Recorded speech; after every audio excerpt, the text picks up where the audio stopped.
আসসালামু আলাইকুম। Happy new year.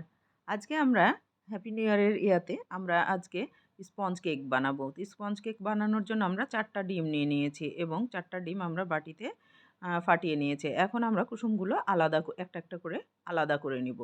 কুসুমগুলো আলাদা করে নিয়ে আমরা যে মিশ্রণটা অ্যা বা মিশাবো সেটা আমরা আগে রেডি করে নিব। তো আমরা ১ কাপ পরিমাণ ময়দা নিয়ে নিয়েছি। এর সঙ্গে আমরা নিব ১ চামচ বেকিং সোডা, ১ চামচ বেকিং পাউডার আর ৩ চামচ গুঁড়ো দুধ। এই ৪ টা উপকরণকে আমরা একসঙ্গে মিক্স করে নিব। মিক্স করে নিয়ে আমরা এটা একটা চালনির সাহায্যে চেলে নিব। তো আমরা এটা ৩ বার চেলে নিব। যদি কোনো গোটা থেকে থাকে সেটা আমরা হাত দিয়ে একটু নেড়েচেড়ে আমরা চেলে নিব। তো আমরা ৩ বার চেলে নিব। নেওয়ার পরে আমরা যে ডিমের সাদা অংশটা এটা বিট করব। লো ফ্লেমে বিট করব আমরা। আর যে চিনিটা সেটা আমরা অল্প, অল্প করে মিক্সড করব। করার পরে আমরা যে ৪ টা কুসুম ছিল সেটা আমরা দিয়ে দিব। দিয়ে আমরা ৪-৫ সেকেন্ড মতো আমরা এটা বিট করব, বেশি করব না। এরপরে আমরা ১ চামচ তেল দিয়ে দিলাম। এরপরে যে মিশ্রণটা রেখেছিলাম সেটা অল্প, অল্প, অল্প করে হালকা, হালকা করে মিশিয়ে নেব। আমাদের মিশ্রণ রেডি। এখন আমরা এই ব্যাটারটা ঢেলে দিব।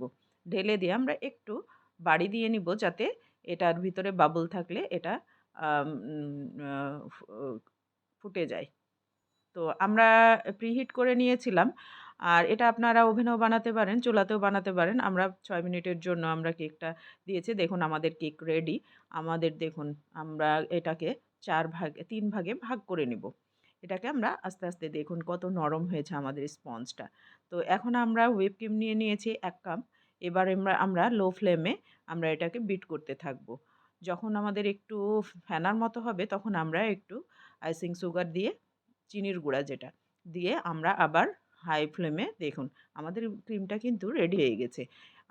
এখন আমরা একটা বোর্ডে ক্রিম মাখিয়ে নিব। এরপরে আমরা একটা স্পঞ্জ যেটা আমরা বানিয়ে রেখেছিলাম সেটার উপর রেখে আমরা আ সুগার সিরাপ যেটা সেটা আমরা পুরাটা দিয়ে দিব। এরপরে আমরা এর উপরে ক্রিমের একটা কোট লাগিয়ে দিব ভালোভাবে।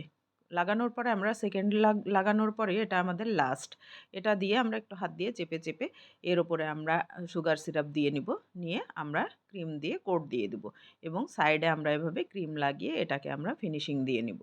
তো আমাদের ফিনিশিং হয়ে গেলে এখন আমরা পাইপিং ব্যাগগুলো কেটে এর ভিতরে নজল দিয়ে দিব। দিয়ে আমরা এর ভিতরে ক্রিমটা দিয়ে নিব। এখন আমরা এই যে আমরা ফুলগুলো করতে থাকবো ডেকোরেশনের। তো আমরা এভাবে ফুলগুলো করে নিয়েছি। এরপরে আমরা আরেকটা পাইপিং ব্যাগে এই যে সাইডের যে ডেকোরেশনটা সেটা আমরা করে নিব। সাইডের ডেকোরেশন কমপ্লিট হলে আমরা আরেকটা পাইপিং ব্যাগে স্কাই কালারের ক্রিম করেছি। করে এটা দিয়ে আমরা ডেকোরেশন করছি। এরপরে আমরা করে নিব এর উপরে কয়েকটা ফুল। তো ফুলগুলো করে নিয়ে আমরা নজল দিয়ে আকাশি কালারের। এরপরে আমরা সাইডের যে ডেকোরেশনটা সেটা আমরা গ্রিন কালারের ক্রিম দিয়ে করে নিয়েছি। এরপরে আমরা কয়েকটা পাতা এর উপরে দিয়ে ডেকোরেশন করে নিব। আমাদের পাতা হয়ে গেলে এখন আমরা কিছু সুগার বল নিয়েছি। সুগার বল কালারফুল সেটা দিয়ে আমরা ভিতরে এটা আমরা ডেকোরেশন করে নিব। আর সাদা, সাদাও আমরা সুগার বল নিয়েছি সেটা আমরা এই ফুলগুলোর উপরে দিয়ে দেব এবং সাইডেও অল্প, অল্প করে আমরা একটা, একটা করে এটার মধ্যে দিয়ে দেবো এবং গোল্ডেন কালারের যে আমরা আ ডেকোরেশনের জন্য নিয়েছি সেটাও আমরা অল্প, অল্প ছিটিয়ে দেবো। তা আমাদের কেক যদি ভালো লাগে লাইক, শেয়ার, সাবস্ক্রাইব করবেন। অবশ্যই কমেন্ট করবেন। তো সবাইকে আল্লাহ হাফেজ।